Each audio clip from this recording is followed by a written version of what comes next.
Tony FS kembali membacakan sebuah kisah dari Om Ras, Susuk Mayat.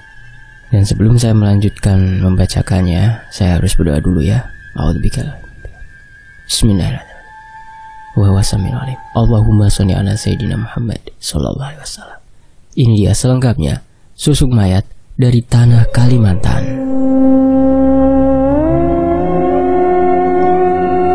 Di suatu peristiwa, ibu-ibu yang bergerombol di dekat gerobak sayur Bu Salma itu tampak berbisik-bisik ketika Najwa lewat di depan mereka. Entah apa yang sedang mereka gosipkan. Najwa segera mempercepat langkahnya. Ia sudah tak enak hati dari tadi. Tindin! Suara klakson motor dari arah belakang mengejutkan Najwa. Mau berangkat kerja kan, Wak? Bareng yuk! Ajak Saiful dengan bibir tersenyum. Ia menghentikan motor Supra kesayangannya itu tepat di depan Najwa, atau yang biasa dipanggil orang-orang dengan sebutan Wawa. Enggak ah, aku naik angkutan umum saja, tolak Najwa.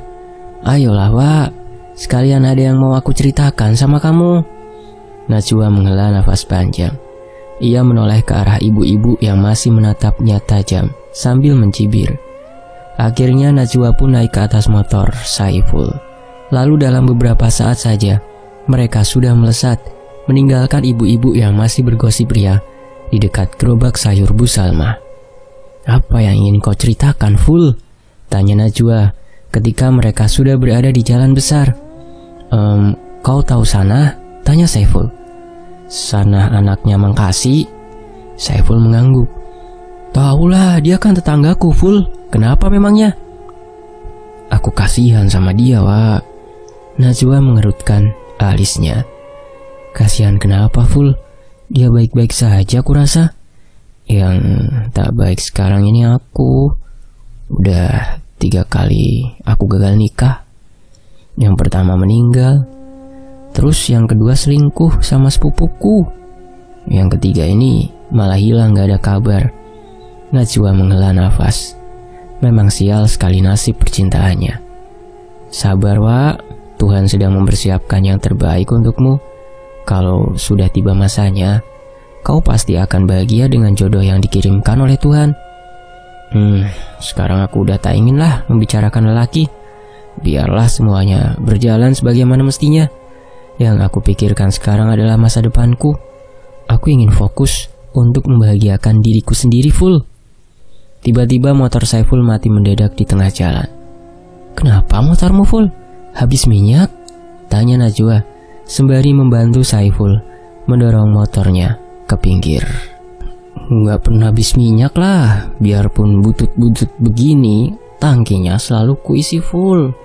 Tiap bulan juga rutin ganti oli. Bantah Saiful tak terima motornya disebut kehabisan minyak oleh Najwa. Iya, jawabnya slow aja, bisa gak sih? Gak usah ngegas, orang aku cuma nanya. Sungut Najwa. Ya maaf, Wak. Kau duluan saja, Gi. Biar aku yang bawa Richard ke bengkel, suruh Saiful. Mendengar Saiful menyebutkan nama motor kesayangannya itu, membuat perut Najwa seketika kram. Ia tergelak, tertawa terbahak-bahak di pinggir jalan sambil memegangi perutnya. Surupan kau? Richard? Kenapa, Wak? Tanya Saiful dengan mata melotot. Maaf, aku kelepasan. Sinting, umbat Saiful lalu mendorong motornya untuk mencari bengkel. Di belakangnya Najwa masih sesekali tertawa. Sekitar 20 menit berjalan, barulah mereka menemukan bengkel yang buka. Bergegas Saiful dan Najwa mendorong motor itu ke arah bengkel pinggir jalan tersebut. Setelah ditanya keluhan motornya apa, orang bengkel itu pun mulai mengeceknya. Businya mati.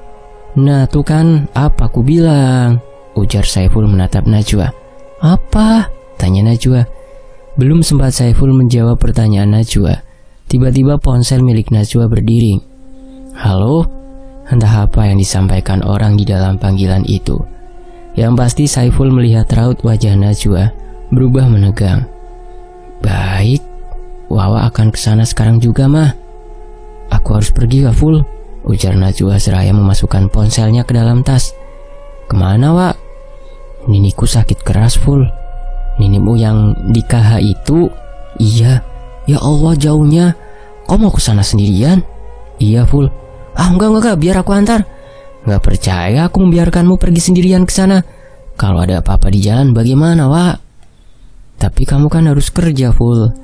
Lagi pula, aku nggak tahu seberapa lama aku di sana. Wak, aku akan mengantarmu. Masalah kerja jangan khawatir. Nanti setelah memastikan kau selamat sampai tujuan, aku akan langsung pulang ke sini. Itu malah akan sangat merepotkanmu, Ful. Enggak, jangan pikirkan itu. Setelah motornya hidup, Saiful langsung membawa Najwa kembali ke rumahnya untuk berkemas pakaian. Kita naik bis? Iya, emangnya kenapa? Kau mau membawaku naik motor ke sana? Memangnya kau tahu jalan? Saiful cengengesan menanggapi perkataan Najwa. Ia sendiri tak yakin akan sampai tujuan tepat waktu bila ke sana naik motor. Setelah mengantar motornya ke rumah serta mendapat izin dari orang tuanya, Saiful dan Najwa lalu naik angkutan umum menuju terminal bus. Kau sudah makan, Wak? Tanya Saiful. Udah, Ful. Tadi sarapan Indomie sama nasi. Sama, aku juga makan mie pakai nasi. Tapi lebih istimewa dari punyamu, karena sarapanku pagi tak ada ikan nasinya. Cukup lama mereka menunggu keberangkatan bus yang akan membawa mereka ke daerah KH itu. Dan ketika tiba waktunya berangkat, Saiful dan Najwa duduk bersebelahan. Kalau kau ingin tidur, tidurlah, Wak. Ini, nyandar di sini, ujar Saiful menepuk pundaknya sendiri. Perjalanan panjang pun dimulai. Kau tahu, usia nenek itu sudah 99 tahun, Ful. Dan dia sudah sakit selama bertahun-tahun. Tapi tak ada tanda-tanda akan pergi ataupun sembuh. Setiap hari selama bertahun-tahun, beliau hanya terbaring di tempat tidur, tak bisa bangun. Apa benar ninimu yang akan kita datangi ini sudah sering menikah? Iya, sudah 21 laki-laki yang dia nikahi, Ful. Terakhir pada usianya 67 tahun, dia menikah dengan laki-laki usia 30-an. Hobi kawin ninimu ya, Wak? Jangan-jangan nanti kau juga gitu. Plak! Sebuah tamparan melayang di mulut Saiful. Maaf, Wak. Aku hanya bergurau kok.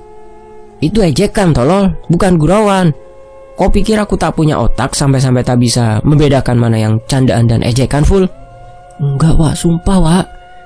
Jangan bersumpah untuk hal-hal yang tidak penting. Nanti orang-orang tak akan percaya dengan sumpahmu lagi. Saiful terdiam. Ia mengusap-usap mulutnya yang terasa sakit. Ketika bus berhenti di depan warung makan, Saiful dan Najwa pun ikut turun bersama dengan para penumpang lainnya. Kau duluan saja masuk ke dalam, Ful. Aku ingin ke toilet dulu. Terus kau mau kupesankan langsung makanannya gak? Iya boleh, Ful, jawab Najwa singkat. Toilet itu berada di samping warung makan. Di sana gelap dan basah. Najwa bersama beberapa orang-orang penumpang lainnya memasuki toilet yang rupanya di sana ada sekitar 4 buah.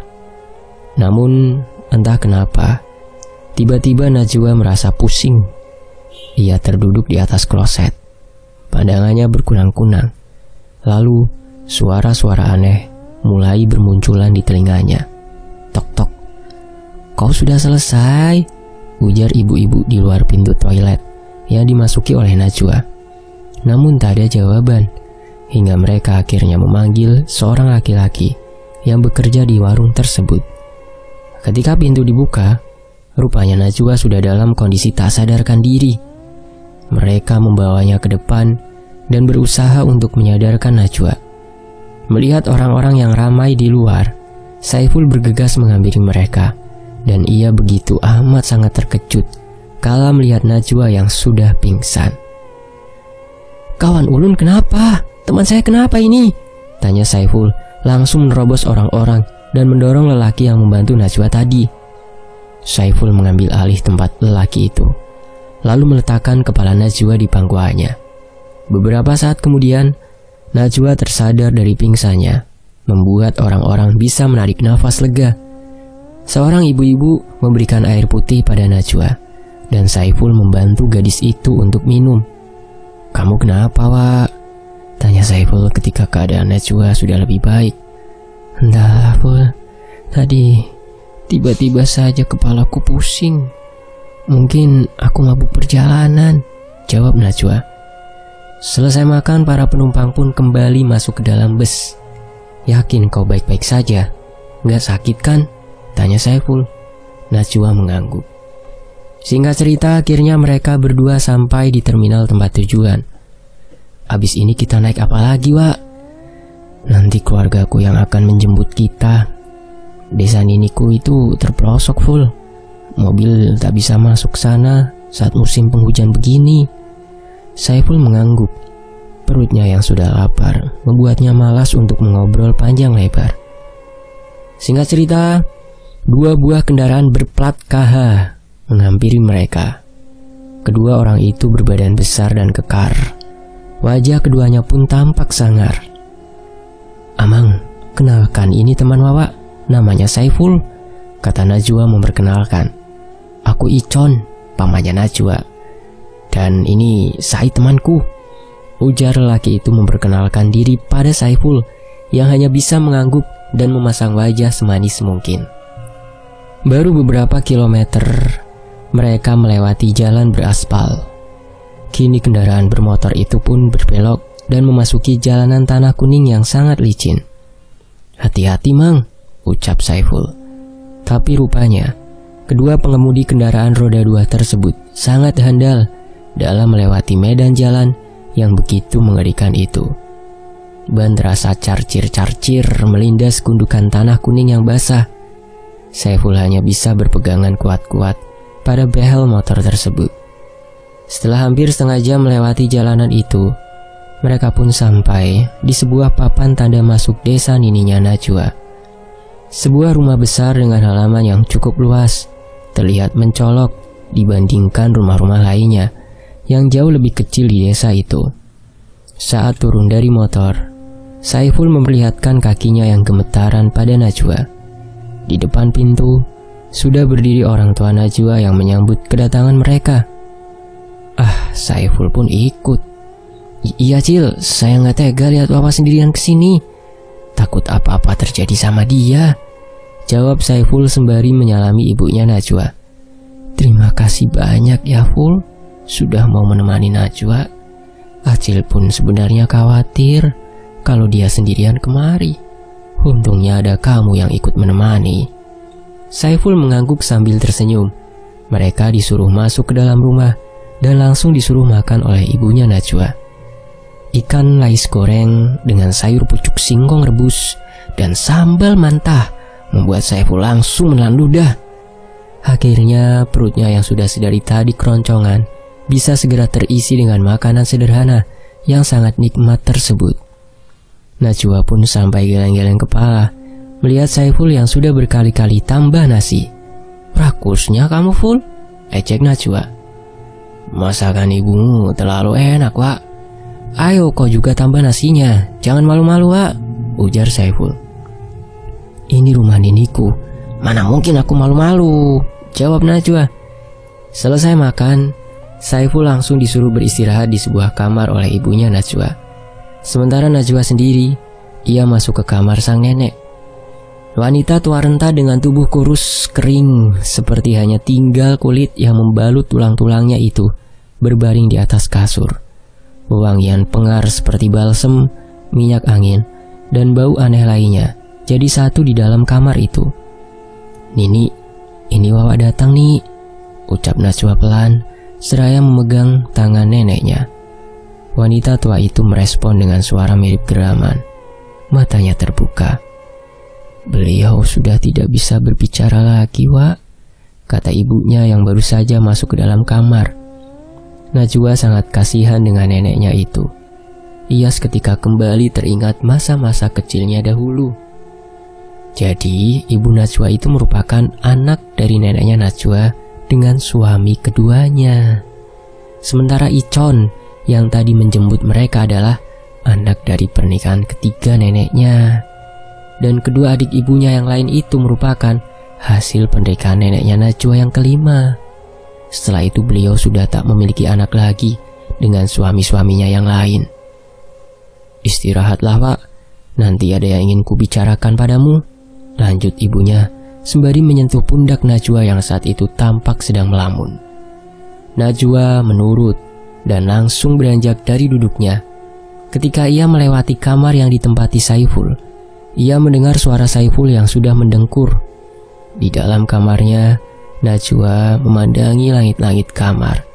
Matanya seakan enggan terpejam.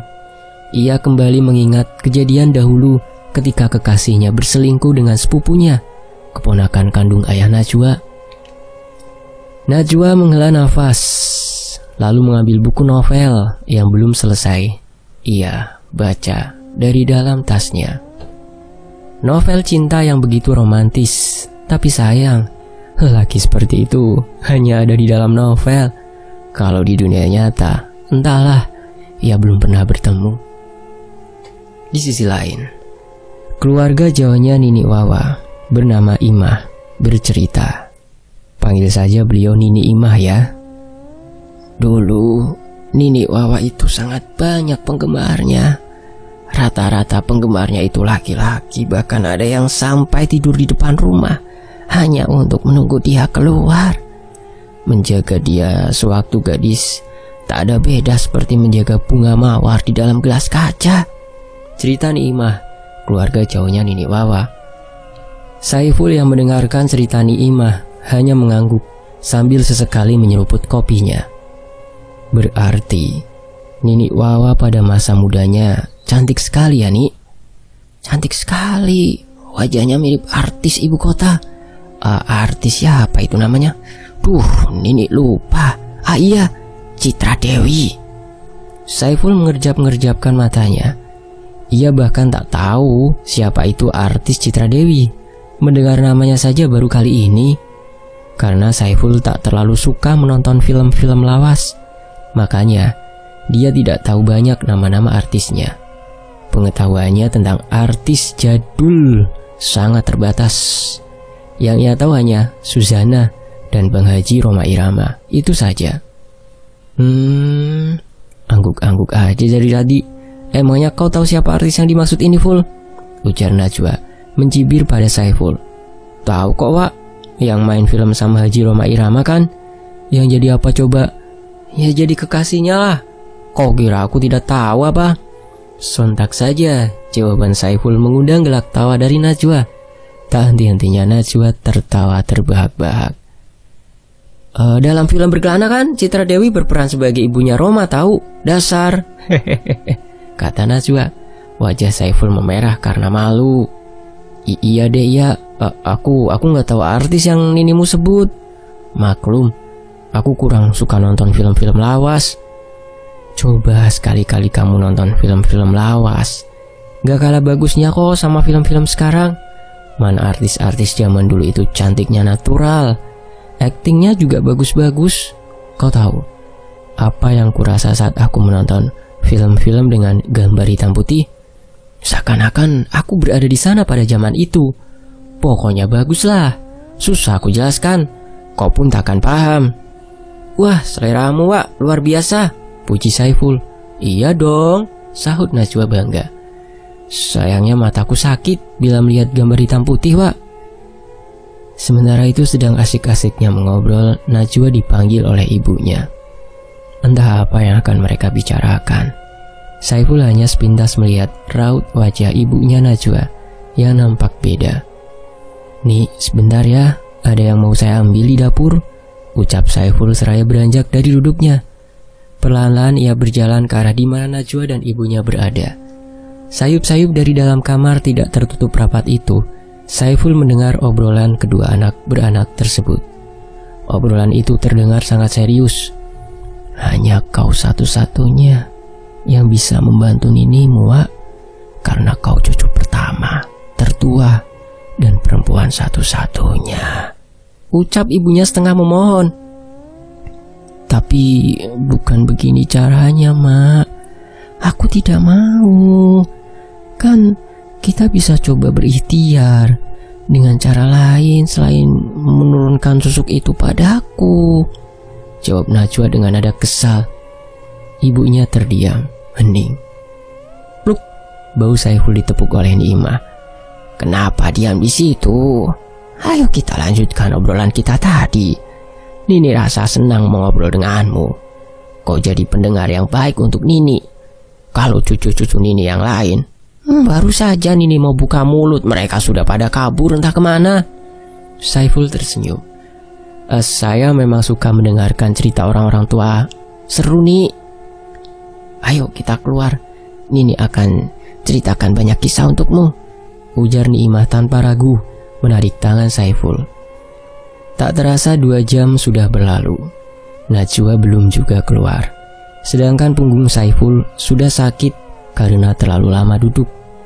Cerita Niimah memang seru-seru, tapi hampir separuh cerita tak terdengar oleh Saiful karena ia terus saja memikirkan Najwa. Di sisi lain, "Wak," panggil Saiful ketika Najwa hendak masuk ke dalam kamarnya. "Kenapa?" "Maaf, tadi aku dengar obrolan kamu dan Acil. Kamu bilang susuk. Susuk apa itu, Wak?" Najwa terdiam. Helaan nafasnya yang berat terdengar. "Kau percaya aku kan, Wak? Kau bisa ceritakan semuanya padaku, biar aku bisa bantu kamu mencari jalan penyelesaiannya, Wak." Kalian belum tidur?" tanya ibunya Najwa yang tiba-tiba muncul, membuat Saiful menjadi sedikit kikuk. Tanpa berkata apa-apa, Najwa langsung masuk ke dalam kamarnya. Sementara Saiful sengaja berbahasa basi terlebih dulu pada ibunya Najwa. Malam itu, Saiful kesulitan memejamkan matanya. Tak seperti biasa. Bahkan di bus yang melewati jalanan berlubang pun Saiful bisa tertidur dengan nyenyak. Sangat berbeda dengan malam ini. Ia merasa matanya begitu segar dan tak akan tidur dalam beberapa jam ke depan. Ia bingung apa yang harus dilakukan pada saat seperti itu. Masa iya dirinya harus menghitung domba sampai 100 dulu baru bisa tidur? Seperti anak-anak TK saja. Sayup-sayup di luar, Saiful mendengar suara nyanyian yang merdu sekali. Lagu yang entahlah Saiful tak tahu judulnya apa, bahkan mendengarnya saja baru pertama kali.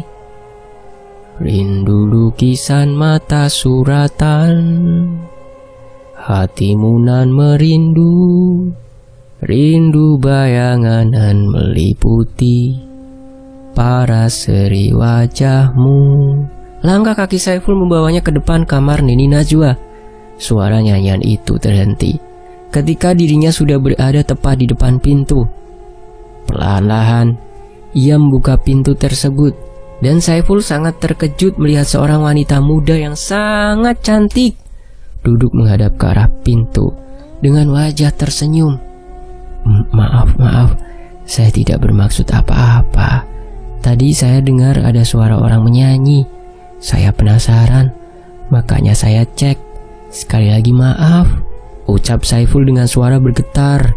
Cepat-cepat ia kembali menutup pintu kamar tersebut, lalu kemudian pergi menjauh. Wajahnya berkeringat dingin.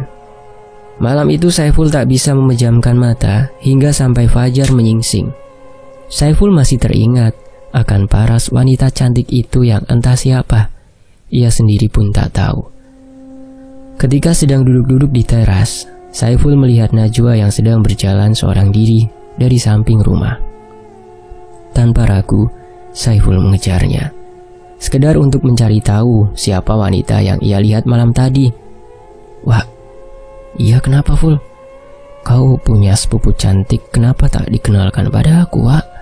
Serang Saiful dengan pertanyaan yang langsung membuat alis mata Najwa mengkerut. "Maksudmu, Ful?"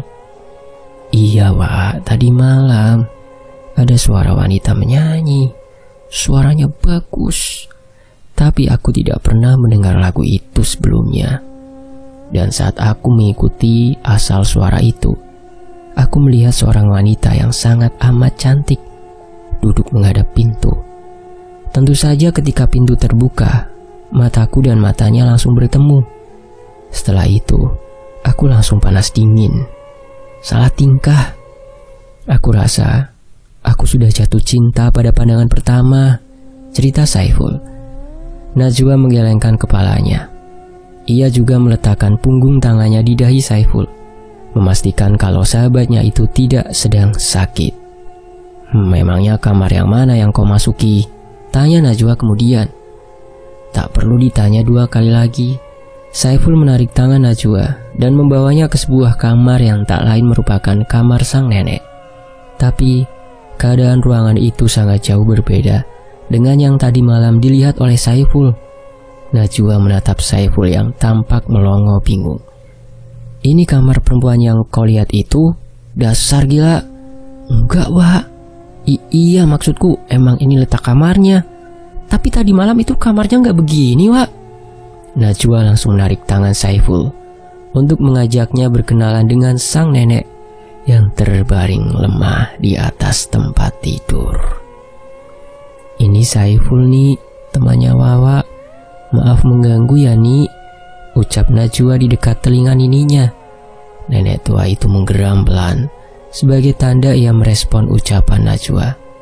Setelah itu mereka keluar dari kamar tersebut dan berpapasan dengan ibunya Najwa yang membawa nampan besar berisi nasi sepanci beserta lauk pauk yang sangat banyak. Itu untuk nenek-mu makan? Iya, Ful. Ah, nggak salah tuh, banyak sekali, Wak. Najwa diam tak menjawab. Di waktu yang lain, siang itu, Saiful tertidur dengan sangat nyenyak di kamarnya, sementara Najwa diajak untuk berbincang serius oleh ibu dan saudara-saudara ibunya. Kasihan ninimu, Wak. Kalau bukan kau, siapa lagi yang akan menggantikan beliau? Ucap adik sang ibu. Iya, Wak, ninimu itu pasti sudah tidak kuat menahan rasa sakitnya.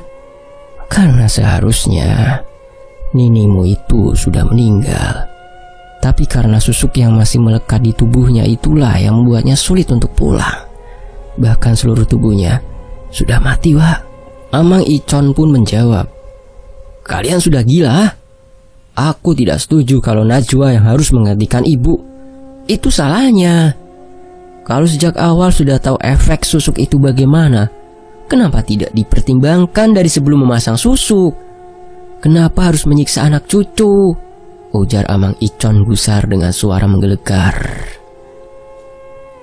Suara Amang Icon tersebut membuat Saiful terkejut dan langsung bangun dari tidurnya. Lalu ia berjalan pelan keluar kamar untuk mendengarkan lebih jelasnya tentang apa yang tengah keluarga Najwa bicarakan. Dia itu orang tuamu, Icon. Iya, aku tahu. Dia orang tuaku dan aku tidak pernah sekalipun menganggapnya orang lain. Hanya saja, sikap dan caranya itu yang tidak aku suka. Kau sendiri apa tidak pernah memikirkan nasib anakmu, hah? Bentak Amang Icon pada ibunya Najwa. Suasana pun menjadi hening. Pokoknya Najwa, jangan pernah mau menyalin susuk itu. Kau sudah lihat bukan? Bagaimana susahnya nenek-mu itu sekarang? Bahkan malaikat maut pun tak sudi untuk menjemputnya. Najwa terdiam. Kepalanya menunduk. Ia pun tak pernah berpikir ingin memakai susuk. Meskipun sudah beberapa kali ia gagal menikah hingga menjadi bahan gibahan orang-orang. Saiful yang mendengarkan obrolan mereka tampak menghela nafas lega. Lelaki berwajah dan berperawakan bak seorang preman itu ternyata sangat perhatian dan menyayangi Najwa. Ia sangat menjaga Najwa sebagai keponakannya.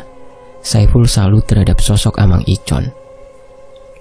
Di sisi lain, malam itu sengaja Saiful menunggu Najwa yang sedari sore tadi pergi. Ketika dari kejauhan ia melihat kedatangan Najwa, Saiful lantas berlari mendekatinya. Najwa tampak kaget begitu tangannya ditarik Saiful. Namun meski begitu, ia tak menolak saat Saiful membawanya pergi. Wah, kau tidak berpikiran untuk menyalin susuk itu kan? Kau menguping lagi, Ful? Ujar Najwa balik bertanya. Wajahnya menunjukkan rasa ketidaksukaan akan sikap Saiful yang selalu menguping perbincangan keluarganya itu. Aku tidak menguping. Aku hanya terdengar obrolan kalian. Dan aku sangat setuju dengan apa yang Amang Icon katakan, Wak. Najwa menepis tangan Saiful. Ia lalu berjalan pulang tanpa menjawab perkataan Saiful lagi. Saiful hanya bisa mengekor di belakang Najwa. Ia tahu Najwa pasti marah padanya.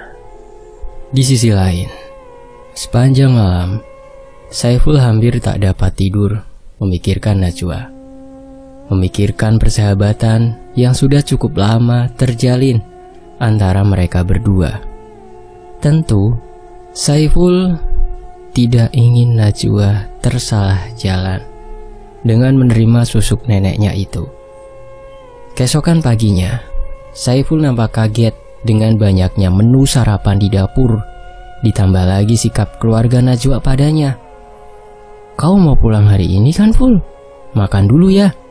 Nanti amangku yang akan mengantarmu," ujar Najwa yang membuat Saiful seketika terhenyak. Tapi Wak, nanti kalau sudah sampai di sana, tolong serahkan surat izinku ya, Ful," ujar Najwa tanpa sedikit pun memberi kesempatan pada Saiful untuk berbicara. Akhirnya mau tak mau Saiful pun terpaksa untuk pulang. Meskipun hatinya masih sangat ingin menemani Najwa. "Tolong jaga Najwa ya, Mang," ucap Saiful pada Amang Icon sebelum lelaki itu pergi. Singkat cerita, 2 bulan telah berlalu. Najwa belum juga kembali. Posisinya di tempat kerja pun kini sudah digantikan oleh orang lain. Hari itu, Saiful yang tengah berkumpul dengan teman-temannya di ujung jalan melihat sebuah mobil Avanza hitam memasuki jalanan tersebut. Dan ketika melewati tongkrongan Saiful dan kawan-kawan, kaca mobil itu dibuka. Terlihat seseorang perempuan yang sangat cantik melambai ke arah mereka. Teman-teman Saiful yang duduk langsung berdiri menyapa perempuan cantik itu. Tatapan mata mereka mengikuti mobil tersebut, seolah sudah terhipnotis dengan kecantikan si perempuan. "Itu tadi Najwa?" tanya Akbar. "Akairung bungasnya Najwa," gumam Burhan. "Astaga, cantik sekali Najwa." Ekspresi mereka sangat berbeda dengan Saiful. Lelaki itu malah tampak bingung pada perubahan Najwa. Tanpa basa-basi, ia menghidupkan Richard, si motor tuanya, mengikuti mobil yang berjalan pelan. Setibanya di depan rumah Najwa, perempuan itu pun turun dari mobil. Dari cara berpakaiannya tidak jauh berbeda dari sebelumnya. Hanya saja, aura kecantikannya sangat terlihat, bahkan mampu menghipnotis tiap mata yang memandangnya. Saiful memarkirkan motornya di pinggir. Lalu, ia berjalan menghampiri Najwa. "Hei," sapa Najwa dengan senyuman yang sangat mempesona. "Kau menyalin susuk itu, ah?" tanya Saiful tanpa basa-basi. "Kamu bicara apa sih, Ful?" bentak Najwa. "Kalau iya jawab iya, kalau tidak jawab tidak, Wak. Jangan gas begitu dong," balas Saiful. "Lagi pula kau bertanya seperti itu untuk apa? Aku pakai susuk atau tidak, itu sama sekali tidak ada kaitannya sama kamu." Percekcokan antara keduanya terhenti ketika ayah Najwa keluar dari rumah. Rupanya sang ayah sudah kembali dari pekerjaannya di KT. Memang hampir 3 tahun ini, hubungan antara ayah dan ibu Najwa tidak lagi harmonis. Bila mereka bersama, pasti selalu ada celah untuk bertengkar. Dan akhirnya ayah Najwa memutuskan untuk bekerja di KT, sementara ibunya pulang ke KH. Tapi, di antara mereka belum terucap kata cerai sekalipun. Bahkan ayahnya masih rutin memberikan uang pada ibunya. Ayah Najwa menatap putrinya lekat. Pandangan matanya sangat tajam. Tak ada senyum sedikit pun di bibirnya kala menatap Najwa. "Masuk, Ful," ajak lelaki itu pada Saiful. Saiful dan ayahnya Najwa mengobrol panjang lebar. Tampak sekali keduanya sudah sangat akrab. Semenjak kembalinya Najwa ke rumahnya, Saiful sudah beberapa kali melihat ia pulang dan pergi diantar oleh laki-laki yang berbeda-beda. Bagi Saiful, Najwa sangat berbeda sekarang. Seperti hari itu, Najwa diantar oleh seorang laki-laki berpakaian rapih dan menaiki mobil bagus. Beberapa ibu-ibu menatapnya tanpa berkedip. Lalu setelah mobil yang membawa Najwa itu pergi, mereka pun mulai bergosip. "Sudah jadi pelacur rupanya," ujar salah satu ibu-ibu itu. "Jangan suka bergosip yang tidak-tidak, Bu. Ingat, kalian juga perempuan dan punya anak perempuan. Jangan sampai apa yang ibu-ibu katakan itu malah berbalik ke anak cucu ibu, ujar Saiful gusar. Meski kecewa pada sikap Najwa, itu tidak membuat Saiful membiarkan saja orang-orang mengata-ngatai sahabatnya sedemikian rupa. Ibu-ibu itu terdiam dan menatap Saiful dengan wajah tak senang. Meski kini Saiful tak lagi dianggap teman oleh Najwa, tapi ia masih sangat peduli terhadap perempuan itu. Ia bahkan berencana untuk membuat Najwa kembali menjadi seperti yang dulu lagi. 4 bulan sudah, kini Najwa katanya sudah menikah siri dengan seorang laki-laki berusia 40 tahunan yang merupakan seorang pengusaha kaya. Kehidupannya yang dulu sederhana pun kini sudah jauh berubah. Bahkan kini Najwa sudah mempunyai mobil dan sopir sendiri. Di rumahnya pun kini menggunakan jasa seorang ART. Namun di hari itu, ketika menjelang maghrib, ada sebuah mobil lain yang singgah di depan rumah Najwa. Beberapa orang turun dari dalam mobil. Sama sekali tak ada senyum di wajah mereka. Beberapa ibu-ibu yang masih mengobrol di sebuah teras nampak memperhatikan orang-orang itu dengan rasa penasaran. Siapa kira-kira orang-orang itu? Teman-teman Saiful yang berada di sekitar situ lantas langsung memanggil Saiful agar melihat apa yang terjadi pada Najwa. Karena setibanya di depan pintu rumah Najwa, orang-orang tersebut langsung gedor-gedor pintu dan meneriaki Najwa.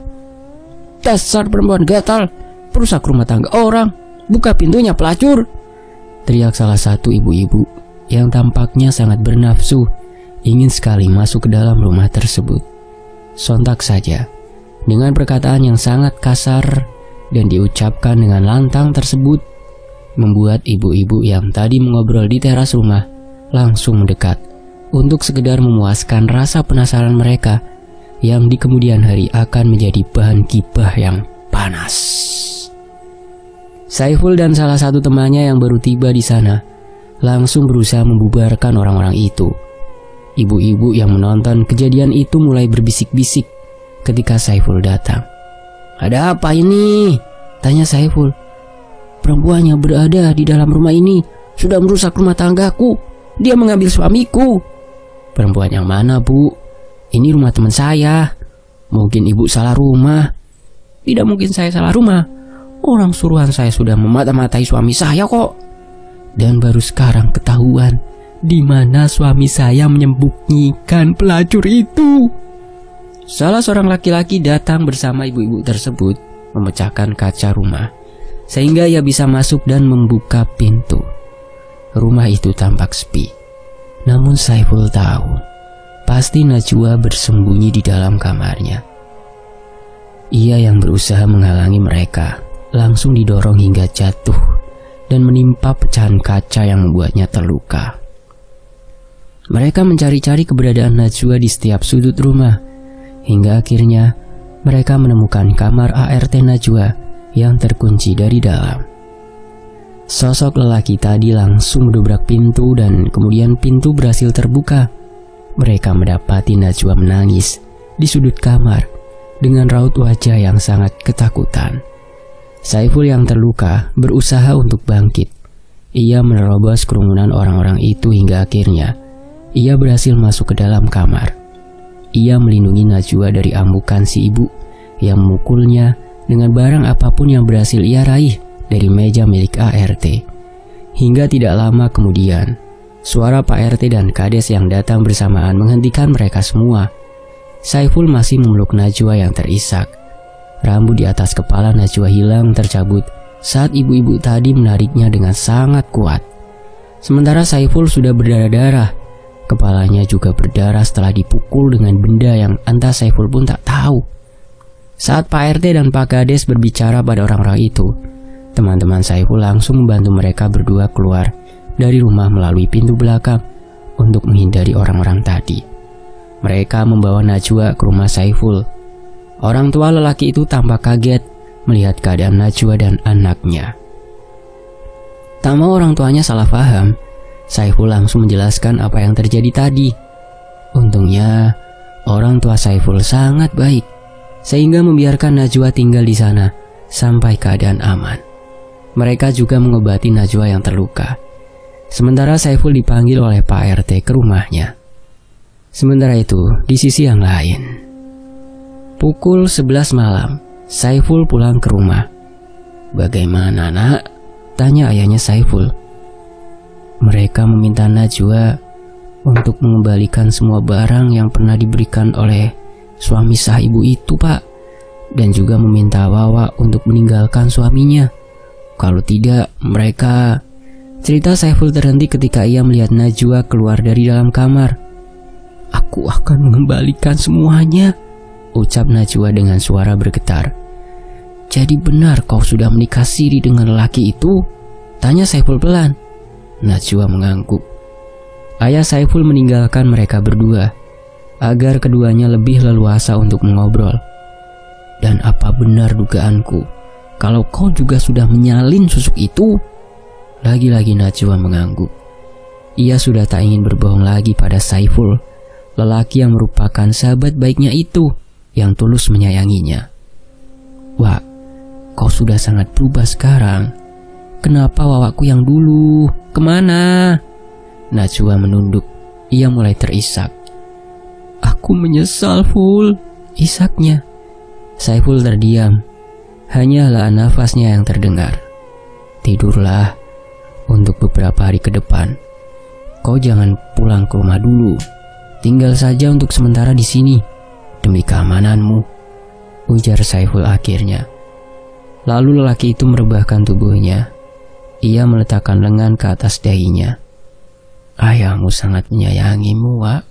Itulah sebabnya dia sangat marah ketika tahu kau sudah menyalin susuk itu," ucap Saiful ketika Najwa akan beranjak dari duduknya.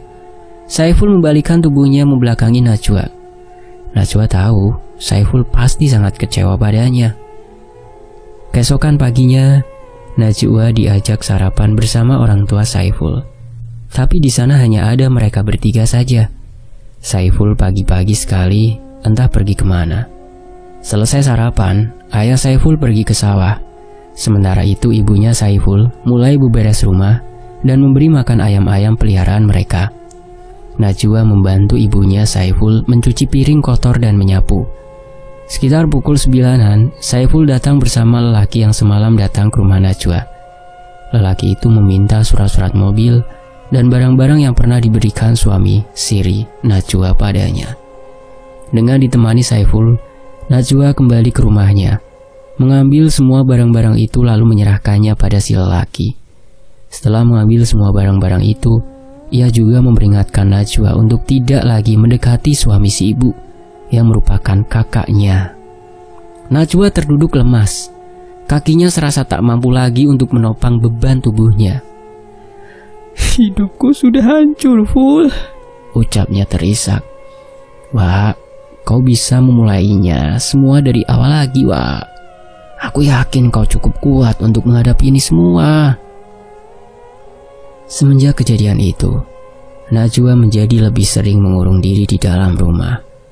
Ia tak tahan dengan omongan ibu-ibu di sekitarnya yang terus saja menyebutnya pelacur. Ia juga mulai merasa tak nyaman dengan sapaan-sapaan genit bapak-bapak komplek yang sebelumnya ia tak terlalu menanggapi itu semua. Hari itu ketika Saiful datang ke rumahnya, Najwa sedang duduk sambil menangis di dekat jendela. Wajah wanita itu kini terlihat pucat. Saiful meletakkan rantang bawaannya dan menyuruh Najwa untuk makan, karena ia tahu Najwa pasti belum makan. "Makan dulu, Wak. Ini tadi ibuku menyuruhku mengantar makanan untukmu." "Aku rasanya ingin mati saja, Ful." "Hush, gak boleh ngomong gitu, Wak," tegur Saiful. "Aku takut aku gak cukup kuat untuk menghidupi anak ini, Ful." Isak tangis Najwa pecah. Sementara Saiful langsung melotot. Alisnya pun ikut berkerut. "Maksudmu, Wak?" "Aku hamil." Saiful terhenyak. Ia kaget dan tak menyangka. Tapi untuk beberapa saat kemudian, ia langsung menenangkan Najwa. "Kalau kau bersedia, aku akan menikahimu, Wak." "Tidak semudah itu, Ful. Apalagi aku belum ditalak." Lelaki itu menghilang tanpa kabar. "Kau tahu alamatnya?" biar aku cari dia, Pak. Yang aku tahu cuma alamat kantornya, Ful. Kalau begitu berikan alamatnya, biar aku kesana. Anak yang kau kandung itu tak bersalah, Pak. Ayahnya harus tahu dan bertanggung jawab. Kalaupun memang dia tidak mau lagi denganmu, aku siap menggantikannya. Ucap Saiful mantap. Tapi aku tidak mau menyusahkan kamu, Ful. Terlebih lagi karena kau menikahiku karena rasa kasihan. Aku takut kau tak bahagia. Dan itu pasti kau tak akan bahagia. Jalan hidupmu masih panjang, Ful. Aku tak mau kau terperangkap hidup bersamaku, menafkahi anak yang jelas-jelas bukan anakmu. Wak, tapi aku tulus menyayangimu, Wak. Kau saja yang tak menyadari itu. Dan sekarang bila aku sudah mendapatkan kesempatan itu, aku tak ingin menyia-nyiakannya. Aku berjanji akan menjaga dan menyayangi kalian. Aku sayang kamu, Wak. Najwa tak menyangka Saiful begitu baik dan tulus padanya. Kemana ia selama ini, sehingga tak bisa menyadari bahwa laki yang ia cari-cari selama ini ternyata berada dekat, sangat dekat dengannya. Sementara itu di sisi lain, semuanya tak semudah yang dibayangkan oleh Saiful. Meski sudah bertemu dengan suami siri Najwa, tapi lelaki itu sama sekali tak mau menceraikan istri sirinya. Dia tetap bersikeras mempertahankan Najwa. Meskipun ia tahu kalau mereka tetap bersama, maka sama artinya dengan menempatkan Najwa dalam bahaya. Keputusannya itu hampir memancing amarah Saiful. Andai Udin tak segera mengajaknya pergi, mungkin sekarang Saiful sudah ditahan oleh polisi karena melakukan penyerangan terhadap si pengusaha. Sementara itu di rumah, Najwa mulai mengalami berbagai macam teror yang berasal dari susuknya. Mulai dari mimpi-mimpi aneh, suara-suara bisikan yang selalu terdengar ketika ia memejamkan mata, dan masih banyak lagi. Rasanya aku sudah tak tahan, Ful. Aku ingin melepaskan susuk ini, tapi aku tak tahu bagaimana caranya. Kau serius, Wak? Najwa tak menjawab. Tapi kepalanya langsung mengangguk menandakan bahwa ia bersungguh-sungguh dengan kata-katanya. Aku bisa bantu, Wak. Dulu Udin pernah cerita kalau kakeknya di kampung merupakan orang yang paham dengan hal-hal mistis seperti itu. Dan tidak sedikit orang-orang yang berobat pada beliau. Mungkin kalau kita menemui beliau bisa membantu masalahmu. Aku mau, kapan kita ke sana? Saiful terdiam. Aku tanyakan Udin dulu, karena aku juga tak tahu di mana kampung kakeknya itu. Setelah berpamitan pada Najwa, Saiful pun pergi. Sekitar pukul 9 malam, ia datang lagi dengan wajah cerah. Saiful mengetuk pintu rumah Najwa tanpa menyadari saat itu waktunya sudah larut untuk bertamu. Setelah pintu rumah terbuka, ia langsung mengabari bahwa Udin bersedia mengantar mereka esok hari untuk bertemu kakeknya. Karena kebetulan sekali, Udin yang merupakan pekerja di salah satu rumah makan itu mendapat hari libur beberapa hari dikarenakan orang tua bosnya meninggal dunia. Namun, baru saja mereka duduk, beberapa orang bapak-bapak datang beramai-ramai ke rumah Najwa. Rupa-rupanya mereka menggerebek Najwa dan Saiful yang dianggap telah melakukan hal tidak senonoh di dalam rumah tersebut. Padahal pintu rumah saat itu sama sekali tidak tertutup. Alhasil keduanya dibawa ke rumah ketua RT. Bahkan kedua orang tua Saiful pun dipanggil ke sana. Saya tidak masalah kalau disuruh menikahi Najwa, Pak. Malam ini pun saya sanggup. Cuman masalahnya, Pak, suami Siri dari Najwa ini tidak mau menceraikan dia, Pak, ujar Saiful, yang membuat orang-orang itu terdiam. Akhirnya Pak RT membuat keputusan. Beliau bersedia membantu mengurus masalah Najwa dengan suami sirinya. Tentu semua ini butuh waktu dan proses yang tidak mudah, ujar Pak RT mengakhiri pertemuan malam itu. Sementara itu pagi-pagi sekali Pak RT dan Saiful pergi menemui istri sah dari suami sirinya Najwa. Mereka meminta bantuan pada wanita itu agar membujuk suaminya untuk menceraikan Najwa. Kalian tenang saja, aku akan urus semuanya. akan aku pastikan dia menceraikan wanita itu, ujarnya dengan suara tegas. Terima kasih, Bu, ucap Saiful. Hari-hari berlalu begitu cepat. Najwa lelah menunggu proses perceraian yang tak semudah dibayangkan. Apalagi suami sirinya itu benar-benar tak mau menjatuhkan talak pada Najwa. Tapi untungnya semua itu di bawah pantauan istri sah suami siri Najwa, jadi prosesnya tidak terlalu berbelit-belit. Di samping itu, Saiful tetap membantu Najwa untuk melepaskan susuk yang telah tertanam di dalam tubuhnya. Susuk yang ada padamu ini hampir sama dengan kutukan. Selama susuk itu ada di dalam tubuhmu, maka kau akan terus dan terus gonta-ganti lelaki. Tak peduli nyawamu sudah di ambang batas, kau tetap akan merasakan hasrat untuk menikah lagi, ujar kakeknya Udin menatap Najwa. Saiful bergidik mendengar ucapan lelaki tua tersebut. Lalu bagaimana, kek? Apakah susuk itu bisa dilepaskan atau dibuang saja tanpa harus diturunkan? Tanya Saiful. Kai Ramsa menghela nafas panjang. Matanya teralih menatap asbak rokok yang sudah dipenuhi dengan abu rokok tersebut. Sebelum menjawab pertanyaan Saiful, beliau lebih dulu menghisap rokok yang terselip antara jari telunjuk dan tengahnya itu. Kalau susuk itu bisa dipasang, berarti susuk itu juga bisa dilepaskan. Tapi kata keluarga saya, susuk itu tidak bisa dilepaskan selain dengan cara diturunkan ke anak cucu. Itu tidak benar. Syarat seperti itu hanya jebakan, ujar Kai Ramsah sambil mematikan rokoknya yang masih tersisa setengah. Syukurlah, berarti kau bisa terlepas dari susuk itu, Wak. Najwa tersenyum penuh harap. Akhirnya malam itu juga Kai Ramsah melepaskan susuk yang ada di tubuh Najwa. Najwa disuruh berbaring di atas kain hitam dan hanya mengenakan tapih. Tapih itu sejenis kain panjang yang melilit tubuhnya sebatas dada. Susuk itu ada di beberapa bagian tubuh. 3 di bagian wajah seperti mata hagi, jarak antara 2 alis. Lalu ada di mulut atau bibir dan ada di dagu. Sementara itu di bagian bahu serta dada juga ada. Dan yang paling berat ada di bagian yang sulit dijelaskan. Saat baru mulai prosesnya saja, Najwa sudah mulai merasakan sakit yang teramat sangat di bagian wajahnya. Rasanya sama persis seperti daging yang dikoyak atau dicongkel dengan pisau. Saiful sesekali menutup matanya. Ia benar-benar tak tega melihat proses tersebut. Apalagi ketika ia melihat benda merah bercampur daging yang keluar dari dagu Najwa. Setelah selesai mengeluarkan 3 benda kecil bercampur daging itu, Kai Ramsah berhenti sejenak untuk mengumpulkan tenaga dan memberikan waktu untuk Najwa beristirahat.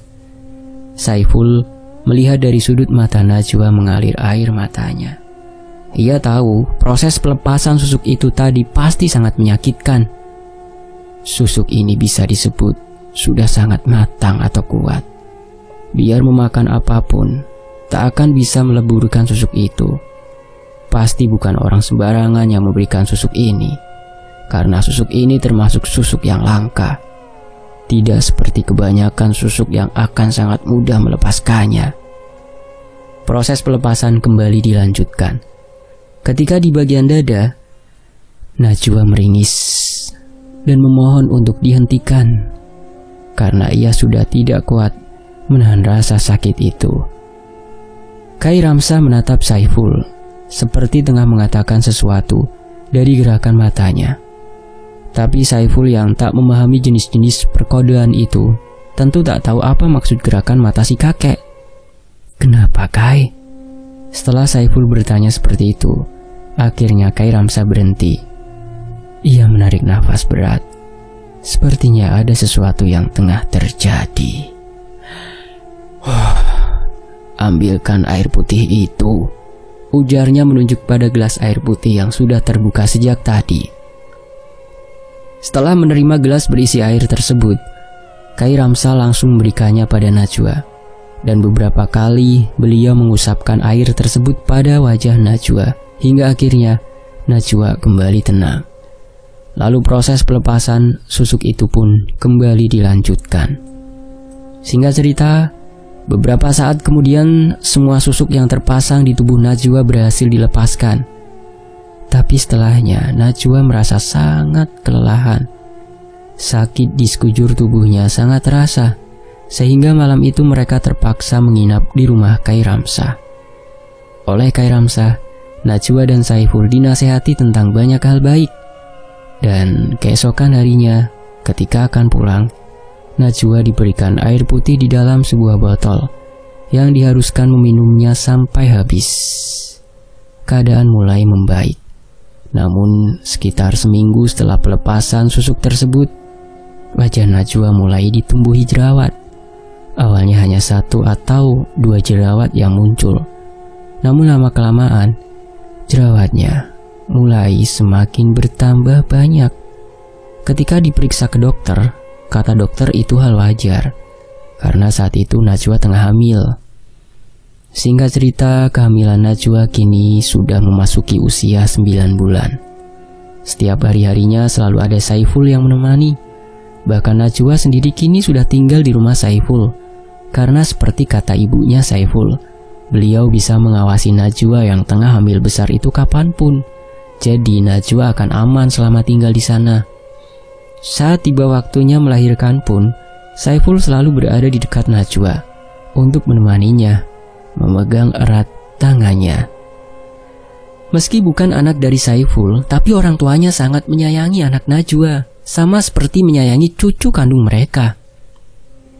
Najwa pun dijaga seperti anak sendiri. Pantangan-pantangan ibu setelah melahirkan pun Najwa jalani dengan hati bahagia. Meski ia dilarang makan ini dan itu oleh ibunya Saiful, dengan alasan kesehatan. Karena memang ibu yang baru melahirkan tak boleh makan makanan berminyak dan berbagai macam makanan lainnya yang termasuk dalam makanan pantangan. Tapi tak jarang Saiful membelikan makanan-makanan yang ingin Najwa makan secara diam-diam. Seperti malam itu, ia membawakan bakso, martabak terang bulan untuk Najwa. Ia mengantarnya pun melalui jendela kamar. Tanpa ia ketahui bahwa ibunya malam itu ada di kamar Najwa, tengah membantu Najwa untuk menidurkan bayinya. Mendengar Saiful yang meminta dibukakan jendela, ibunya langsung memberi kode pada Najwa untuk segera membukakan jendela. Sementara ibunya Saiful mendengarkan apa yang dikatakan oleh Saiful dengan alis berkerut. "Ini Wak, makan ya. Aku belikan untukmu bakso, martabak dan terang bulan. Kasihan kamu. Setiap hari dikasih makan rebus-rebusan dan bakar-bakaran saja," ujar Saiful berbicara dengan lancarnya. Padahal Najwa sudah memberikan kode gerakan mata padanya untuk memberitahukan keberadaan sang ibu yang berada di dalam kamar tersebut. Tapi yang namanya Saiful, ia tak mengerti tentang kode-kodean seperti itu. "Oh, jadi ini yang kamu lakukan, Ful?" tegur ibunya yang langsung beranjak dari kasur. "Astaga naga, mati aku!" ujar Saiful langsung kabur. Tak ingin kena semprot dari ibunya sendiri. Dasar, dia tak tahu apa makanan-makanan seperti ini pantang untuk ibu yang baru melahirkan. Ini makanan berlemak, berminyak, pedas. Kau kan menyusui. Kalau makananmu tidak sehat, maka bayimu yang akan sakit. Akhirnya gara-gara perbuatan Saiful malam itu, Najwa lah yang terkena nasihat panjang lebar dari ibunya Saiful. "Nanti setelah pantang, jangankan bakso seperti ini. Kau mau makan naga pun bisa. Tetapi saya tidak meminta diberikan ini semua pada Saiful, Bu," ucap Najwa membela diri. "Iya betul, dia itu emang kurang ajar. Dan kalau dia ada lagi memberikan makanan-makanan seperti ini, jangan kau makan. Kalau sudah lewat masa pantang, ibu akan memasakkan makanan yang enak-enak untukmu." Setelah puas menasehati Najwa, ibunya Saiful pun keluar. Najwa menghela nafas lega. Tok tok tok, suara ketukan di jendela. "Maaf ya Wak, gara-gara aku, kau jadi dimarahi ibu." "Itu bukan marah namanya, Ful. Ibu menasihatiku. Besok kau jaga-jaga, karena aku yakin kau yang akan dimarahi." Mendengar itu, Saiful ketar-ketir. Kemarahan ibunya adalah yang sangat ia hindari. Kalau ayahnya yang marah, Saiful masih bisa menerima, karena mereka hanya akan saling diam-diaman. Itu pun kalau Saiful yang meminta maaf lebih dulu, maka marah ayahnya akan langsung hilang. Berbeda dengan ibunya yang akan memukul dengan benda apapun yang ada di sekitarnya. Dan tentu satu kesalahan Saiful itu akan diungkit ribuan kali oleh sang ibu. Benar saja keesokan paginya, Saiful dimarahi habis-habisan oleh ibunya. Bahkan wanita itu sesekali memukulkan sendok kayunya pada Saiful. Najwa yang melihat itu tampak tersenyum. Hangatnya keluarga ini, batin Najwa. Ketika usia anaknya sudah genap 6 bulan, Saiful melamar Najwa. Mereka menikah dengan sederhana. Ayah Najwa pun datang, tapi tidak dengan ibunya. Dari keluarga ibu Najwa, hanya Amang Icon yang datang. Meski begitu, hal tersebut tidak mengurangi kebahagiaan yang Najwa rasakan. Aku berikan dan serahkan tanggung jawab atas diri Najwa padamu. Dan tolong jaga serta sayangi dia sebagaimana aku menyayanginya, ucap ayah Najwa pada Saiful. Aku yakin kau akan mampu membahagiakan keponakanku ini, ujar Amang Icon. Setahun berlalu, Najwa kini melahirkan anak hasil buah cintanya dengan Saiful. Tapi kehadiran anak kedua Najwa itu sama sekali tak mengurangi kasih sayang keluarga Saiful terhadap anak pertama Najwa. Meskipun hidup dengan sederhana, tapi menjalani hidup dengan sangat bahagia. Dan kisah ini pun selesai. Terima kasih Om Ras. Kisah dari Kalimantan ini sangat ditunggu-tunggu sama teman-teman di Tony FS. Dan tentunya makasih banget ya teman-teman ya yang mau menyimak kisah ini yang saya bacakan. Semoga terhibur dan nantikan kisah Om Ras di video berikutnya. Saya pamit, wassalamualaikum warahmatullahi wabarakatuh. Alhamdulillahirabbil alamin.